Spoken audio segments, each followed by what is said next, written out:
In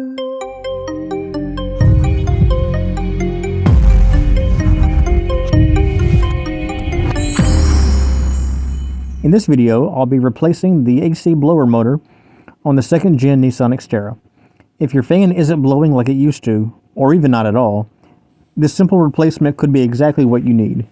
The blower motor is located under the passenger side dash, just beneath the glove box. Before you get to the blower motor, you'll need to remove the kick panel under the passenger side dash. It simply snaps in and out. Just pull it back gently. There's also a plastic keeper at the bottom that unscrews with a flathead. Removing this gives you clear access to the rear 5.5mm bolt, which makes the job much quicker. There are 3 5.5mm bolts holding the blower motor in place. I used a 1/4-inch ratchet with a 5.5mm socket. Once the bolts are out, unplug the electrical connector. Press the clip and it'll slide right out. Now you can remove the blower motor. And when replacing parts, you'll always want to double check that the mounting holes and electrical connections match before installing.